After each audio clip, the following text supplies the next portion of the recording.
Okay, let's see what we can get done under saddle.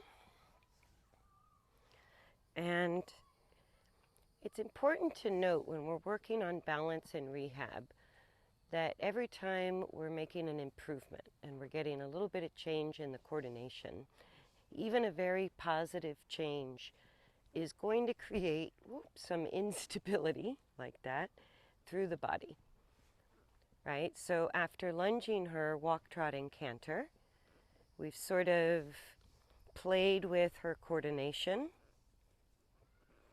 We've played with the hindquarter engagement, right? All different gaits, different directions. So now when I get on, she might be a little bit unstable from loosening up those muscles or from just making a few positive changes. So I'm going to start her with a small figure eight just to make sure in our warm-up that we're getting the hind legs, because her hindquarter engagement and lifting her back has really been problematic. She has a long-term habit of being ridden in extension at a performance level. So kind of getting that length back into the neck, getting the hind legs underneath her, getting her to lift her back, all of that has been challenging for her. Right? So our warm-up is going to start with straight and level on a pretty tight figure eight. So the figure eight is helping her place the hind legs closer to the center of her body, which will slow her down and also help her control her own body weight through her back and hindquarter muscles so that she doesn't fall forward quite so much. Right? And I'm just going to give her at least 5 minutes, maybe a little longer, but at least 5 minutes to just stabilize the hindquarters with a little bit of engagement. Just enough engagement that she doesn't have to be shortening her neck or high-headed or unstable through her back. All of those happen in the posture of extension. So even if the next best posture for her is lengthening the neck and falling forward into long and low, it's a step in the right direction for her body development. It's not balance, but it's not upside down. It's just the opposite use of the back and hindquarter muscles. I know, I gotta watch those trees. So the more I can turn her from the saddle with less and less rein use, the better. That tells me her back is feeling more stable. She's got more control through her hindquarters. And I can use the reins just to help her stabilize a straight neck to my seat bones during the turn. Right? That's also going to help her figure out the correct leg placement for making a turn with balance. Right? And when her neck is going up and down, when she's pulling on the reins, pushing on the bit, going between short and long neck muscles, all of that is just a reflection up here of the instability that I feel in the saddle and the hindquarters. Right? So I'm just going to warm her up on this tight figure eight, straight and level as possible, tight enough that I can feel the hind legs step underneath her, but big enough that she doesn't lose forward. And because she's naturally a pretty forward-going horse, I can work on a reasonably tight circle without us getting stuck or shut down.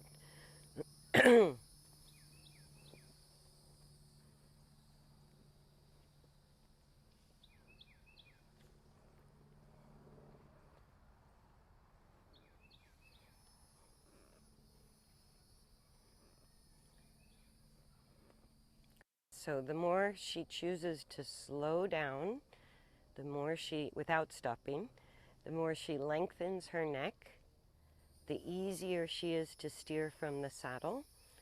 All of those are indicating to me that she's feeling more stable internally through her back and hindquarters. I also feel it's easier for me to balance when she gets stable. So things just get a little easier as she stabilizes at least a minimally engaged hindquarter. She's not really lifting the back yet, as we would say, but I'm just worried that she isn't organizing all of her stability on her front end, that she's starting to do that where it should be, through the back and hindquarters, not through the neck and shoulders.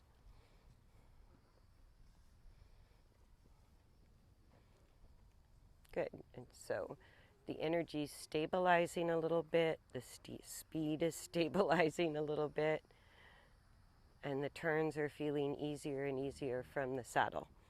So that's just exactly 5 minutes.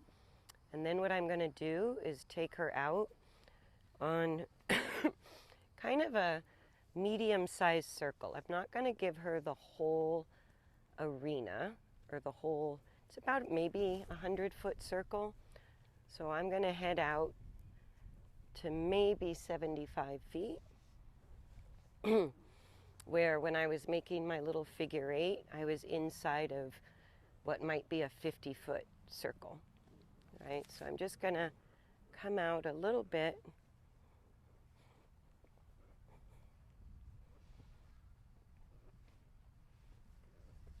Good girl. And we're going to work to the right first, because that's the hind leg that she's been less functional on, a little stiffer and harder for her to use. So we're going to start with that sort of less functional hind leg on the inside of our circle. And again, I'm going to give her a couple of laps of walk before I play with transitions. And on the lunge line, the canter is still a bit fast and it excites her a little bit. So we haven't been playing with canter yet under saddle, but we've been working with walk and trot, because the trot is sometimes easier for her to make changes to her balance, and sometimes it's the walk that's easier. It just kind of depends on where she's at in the day. So I always have both on the menu, but I'm never sure whether I'm going to spend more time in the walk or more time in the trot. And when I do increase the speed, making the circle bigger, because we're going to work with transitions, it's a little easier for her to coordinate the straightness, the levelness, and the speed adjustments at the same time on a bigger circle than it is a smaller circle. Great. And as soon as I took her off of the small figure 8, I'm feeling a lot of instability through the hindquarter. So that stability we just warmed her up with on the tighter path of travel is a little bit challenged on this bigger circle.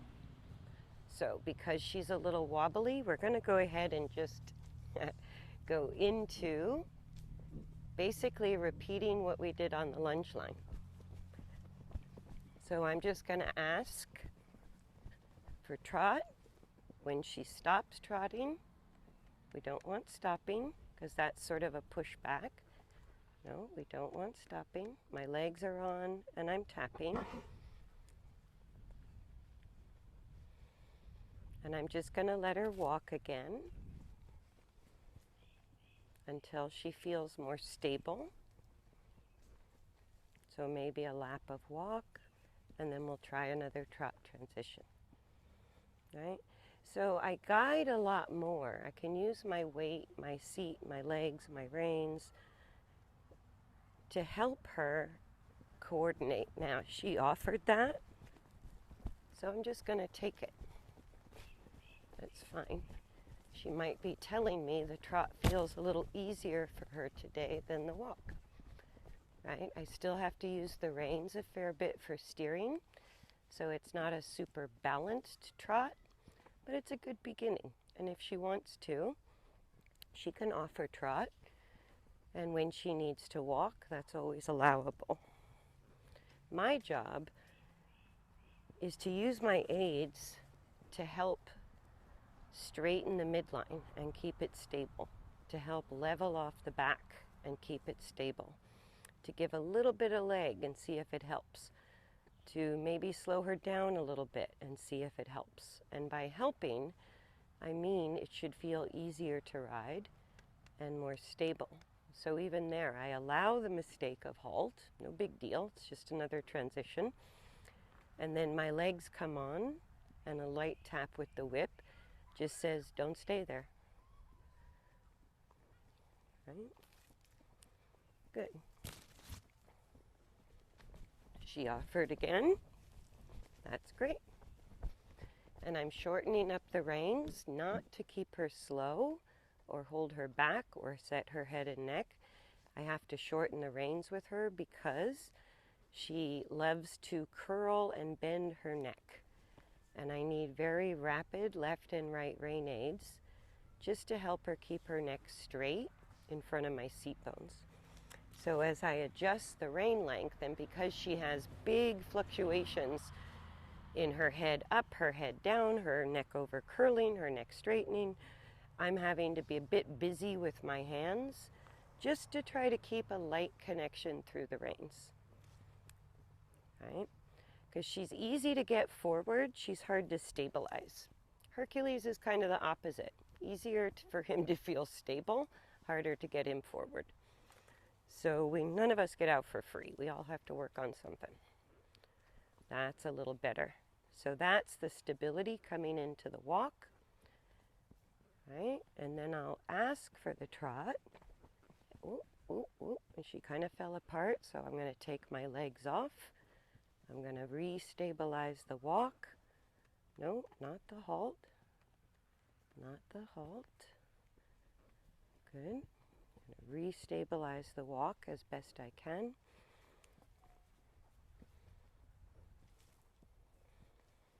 And if she trots before the walk gets stable, that's fine. But when I ask for trot, I'm trying to prepare her for a better trot by organizing and balancing the walk as best I can. And as soon as she finds that coordination there, things get quiet, things get stable. It didn't last long enough to get trot, so we'll redo it. There. Right? Then a very light leg. Yeah, we kind of lose steering at the trot. That's okay. And the slamming the brakes on like that is just because of her instability, right? Because of her kind of losing the control with her hindquarters. All horses do that. They tighten their back, tighten the neck, and a lot of times overshoot the mark. So instead of just slowing the trot or making an easy transition to walk like she was able to do on the lunge line, she goes all the way to halt pretty suddenly. And that's just a balance issue. That's not her being naughty. That's just how she's learned to protect herself, how she's learned to keep some control over her body. In the absence of balance, horses come up with all kinds of strategies to figure it out. So again, I'm going to take a little bit of time, and if she wants to stretch her nose down to the dirt, that's fine. I'm just using the reins because she has such a wiggly neck. It's like a noodle, and that's kind of reflected in her back. So loose and noodly. I'm using my seat, legs, and reins to just sort of gently guide that noodly energy into a broomstick, right down her midline. That's better. So then I'll ask for trot.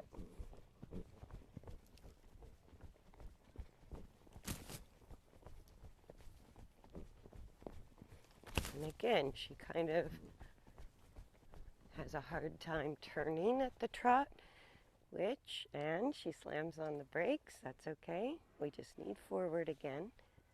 And then we're going to stabilize the walk. Good.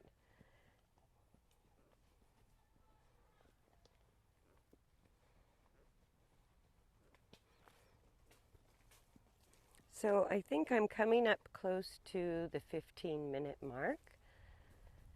And I could go one of two ways. I could change direction and be happy with whatever improvements I got and work a little bit on the other direction. Or I could stay on this direction and see if the longer we go, if she couldn't get the hang of it a little bit better. Because sometimes changing direction can be really challenging. And at the walk, on the little figure 8, she's good enough at that on a tight path of travel that I can change directions constantly. But when I start adding in transitions and we come out on a bigger circle, it's easier for her to lose her hindquarter engagement. It's also easier for her to be straight, theoretically, on a straighter, bigger circle, but harder to maintain the engagement. The tight path of travel makes it easier to maintain the engagement, but harder to stay straight, right? So as I take her from the little figure 8 out onto a big circle, she may need more time, more practice, more trial and error to get her balance. And if I switch directions, when I switch directions, we're going to be starting over. So like today, where she's really struggling to just maintain more stability through her midline while we're playing with walk and trot, on still what's not a huge circle. It's still a reasonably small circle for walk and trot. And if she's struggling with it, I think today, for the sake of sort of seeing how this works, I'll just stay on the one direction and keep trying to build up that functionality and comfort around her right hind, which has been kind of her bogey leg. Very good. So not a lot more stable, but a little more stable. Let's ask for a trot. Sit the trot as long as you can, especially the first 3 strides. And as it becomes easy, keep the back and the trot. I use the trot because usually horses like this, they really will gain internal stability. Body staying in the saddle really